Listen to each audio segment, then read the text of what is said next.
नमस्कार, आदाब, सत श्री अकाल, जय भीम, जोहार। क्या साथियों, धर्म बदलने के बाद आरक्षण खत्म हो जाएगा? क्या धर्म परिवर्तन करने के बाद रिजर्वेशन खत्म हो जाएगा? यह सवाल साथियों कई दिनों से हमारे देश के लोगों का दिमाग में चलता आ रहा है, लेकिन अभी तक इसका परफेक्ट कंफर्म इसका अभी तक कोई सटीक सॉल्यूशन नहीं मिला। लेकिन अब साथियों सुप्रीम कोर्ट के द्वारा एक बहुत बड़ी फैसला दे दिए गए कि अब धर्म परिवर्तन अगर कोई करता है तो उसका आरक्षण रहेगा या नहीं रहेगा, धर्म परिवर्तन करने के बाद उसका आरक्षण खत्म हो जाएगा या बना रहेगा। इस पर साथियों सुप्रीम कोर्ट अब फैसला दे दिया। अब क्या कुछ सुप्रीम कोर्ट के द्वारा कहे गए हैं, सारे कुछ आज के इस वीडियो में आपको हम बताएंगे।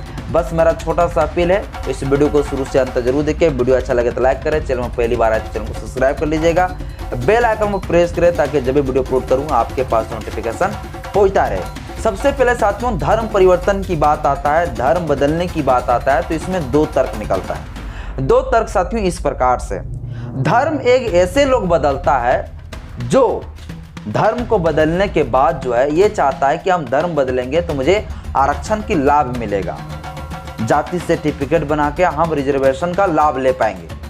और कुछ लोग साथियों धर्म इसलिए बदलता है ताकि वो जाति पात छुआछूत भेदभाव से मुक्ति हो सके। इसलिए साथियों धर्म परिवर्तन और धर्म बदलने का अभी पूरा भारत में जोरों शोरों से एक प्रचलन चला हुआ है।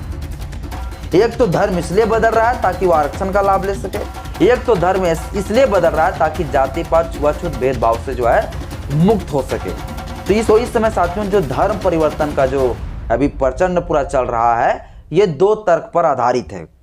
अब साथियों किस तर्क पर सुप्रीम कोर्ट ने कहा है कि किन्हें आरक्षण मिलेगा, किन्हें आरक्षण नहीं मिलेगा, वो सारा कुछ अभी हम आपको बताएंगे। साथियों सबसे पहले हम ये बताते हैं कि आखिर ये मामला सुप्रीम कोर्ट तक पहुंचा कैसे। ये मामला इस प्रकार से पहुंचा कि पुडुचेरी का रहने वाली एक लड़की, जिस लड़की का नाम रहता है सेल्वा रानी, ये सेल्वा रानी नाम की एक लड़की गवर्नमेंट वैकेंसी भरती है और उसका एग्जाम देती है और एग्जाम में क्वालिफाइड हो जाती है। और जब एग्जाम में क्वालिफाइड होती है तो वो फिक्स नौकरी के लिए चयन होने की प्रक्रिया तक पहुंच जाती है। अब चयन होने की प्रक्रिया में भैया जाने से पहले जो डीबी होता है, डॉक्यूमेंट वेरिफिकेशन होता है। जब डॉक्यूमेंट वेरिफिकेशन के लिए इन्होंने जो डॉक्यूमेंट दिया उसमें से कास्ट सर्टिफिकेट भी दिया और शेड्यूल कास्ट का कास्ट सर्टिफिकेट दिया। अब अनुसूचित जाति का जो कास्ट सर्टिफिकेट दिए थे उस कास्ट सर्टिफिकेट को इनवैलिड कर दिया सरकार ये कह दिया कि देखिए आप अनुसूचित जाति के अंतर्गत नहीं आती हो, आप क्रिश्चियन हो, और जब क्रिश्चियन हो तो फिर अनुसूचित जाति के अंतर्गत आप नहीं आएंगे, और जब अनुसूचित जाति के अंतर्गत तुम नहीं आएगी तो फिर जो आरक्षण का लाभ आपको नहीं मिलेगा और आरक्षण के तहत आप नौकरी नहीं ले सकती हो। और इस प्रकार से कह के साथ में उसे नौकरी से रोक दिया गया।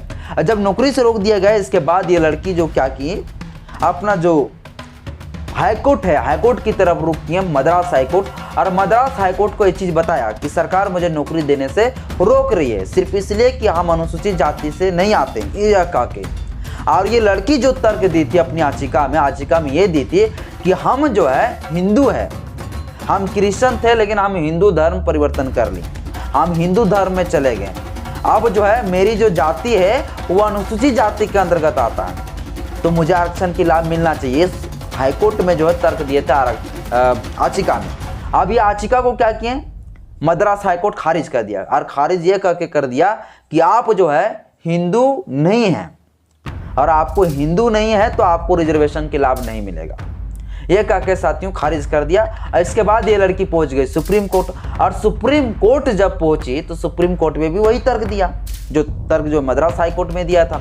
अब सुप्रीम कोर्ट इसके ऊपर फाइनल साथियों सुनवाई किया है 26 नवंबर को, और 26 नवंबर को सुनवाई के दौरान सुप्रीम कोर्ट के दो संवैधानिक बेंच की पीठ, जिसमें से सुनवाई करने वाली जो फर्स्ट बेंच थी वो पंकज मित्तल इसके मामले पर सुनवाई कर रही थी। सुनवाई के दौरान इन्होंने जो कहा, पंकज मित्तल ने बहुत सटीक जवाब दिया। पंकज मित्तल जी ने कहा कि देखिए आपके जो माता पिता है, आपका माता वो क्रिश्चियन थी, आपका पिताजी से शादी आपके माता से किए तो वो भी क्रिश्चियन हो गए क्योंकि उसका शादी जो किया वो क्रिश्चियन धर्म से किए। आप क्रिश्चियन धर्म से जब शादी किए तो उनके पास क्रिश्चियन धर्म का जो सर्टिफिकेट भी है, ये प्रूफ है, ये एविडेंस है कि आपका माता पिता वो क्रिश्चियन है। लेकिन आप दावा कर रहे हो कि नहीं हम जो है हिंदू है। तो जब आप हिंदू है तो हिंदू का आपके पास क्या प्रमाण है, क्या एविडेंस है, क्या सर्टिफिकेट है, क्या कुछ एविडेंस है? तो जो ये लड़की जो है हिंदू धर्म होने का कोई सर्टिफिकेट, कोई वैलिड सर्टिफिकेट नहीं दिखा पाई। और जब ये नहीं दिखा पाई तो जो है पंकज मित्तल जी ने कहा, जस्टिस जी ने कहा कि देखिए आप जो सोच रही है ये एकदम संविधान का एकदम विरोधाभास है। आप संविधान को जो है संविधान के साथ धोखाधड़ी कर रही है कि आप धर्म बदलकर ये चाह रही हो कि हम जो है अनुसूचित जाति का जो है ओरिजिनल में जो लाभ मिलना चाहिए उसका हक हम ले लें। तो ये साथियों सुप्रीम कोर्ट के जो जस्टिस है पंकज मित्तल जी जो है इस प्रकार से तर्क दिए कि देखिए इस प्रकार से अगर आप धर्म इसलिए बदल रहे हैं कि ताकि हम आरक्षण ले सके तो ये बिल्कुल भी जो है संविधान के साथ आप धोखाधड़ी कर रहे हो। बस साथियों पंकज मित्तल जी ने यह भी कहा कि देखिए भारत के संविधान में सभी लोगों को जो है धर्म परिवर्तन करने का अधिकार देता है। ये भारत देश जो है धर्मनिरपेक्ष देश है।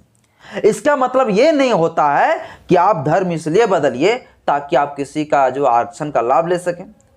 सिर्फ इस मंशे से आरक्षण का लाभ लेने के लिए आप धर्म को बदलेंगे तो ये जो है संविधान के साथ धोखाधड़ी के अंतर्गत आता है। यह साथियों पंकज मित्तल जी ने कहा। और इतना बड़ा जो पंकज मित्तल जी ने जो तर्क दिया ये इसके आधार पर दिया साथियों, क्योंकि पंकज मित्तल जी का कहना यह था कि देखिए क्रिश्चियन जो धर्म है वो क्रिश्चियन धर्म में जो है जाति प्रथा नहीं चलता है, वहां पर कोई छुआछूत नहीं है। और इसलिए जो है क्रिश्चियन धर्म को जो है वहां के अंदर जो है क्रिश्चियन धर्म में आरक्षण की प्रावधान नहीं रखा किया गया है। वो लोग जो आरक्षण की लाभ नहीं ले सकता है मिलेगा। और आप दावा कर रही कि हम हिंदू है तो हिंदू होने का प्रमाण दीजिए। और ये लड़की के पास कोई प्रमाण थे ही नहीं तो इसे आरक्षण का लाभ नहीं मिला। और फाइनल साथियों जो मद्रास हाईकोर्ट ने जो दिया था फैसला उस फैसले को बरकरार रख दिया। क्या बौद्ध धर्म अपना लेने से क्या आरक्षण खत्म हो जाएगा? तो साथियों नहीं खत्म होगा। क्यों नहीं खत्म होगा? क्योंकि बाबा साहेब डॉक्टर भीमराव अंबेडकर जी आर्टिकल 25 में जो है ये साफ तौर से उल्लेख किया गया है कि जैन, सिख, बौद्ध और हिंदू ये चारों लोगों का जो है रिजर्वेशन खत्म नहीं हो सकता है। इसलिए नहीं खत्म हो सकता है क्योंकि हिंदू धर्म के अंतर्गत ही जो है जैन, सिख, बौद्ध ये सब आते हैं। इसलिए जो है इन लोगों का रिजर्वेशन खत्म नहीं हो सकता है। ये साथियों बाबा साहब अम्बेडकर जी आर्टिकल 25 में ये साफ तौर से उल्लेख कर दिया गया है। इसलिए साथियों अगर हिंदू धर्म को बदलकर अगर बौद्ध में भी चले जाते हैं तो आरक्षण खत्म नहीं होगा। ये साथियों पूर्व राष्ट्रपति जी के द्वारा भी बोले गए थे और ये भारत के संविधान में आर्टिकल 25 में भी जो है ये उल्लेख है, आप लोग पढ़ सकते हैं। बाकी बात इस विषय पर आप क्या सोचते हैं मुझे कमेंट बॉक्स में अपना राय जरूर दीजिए।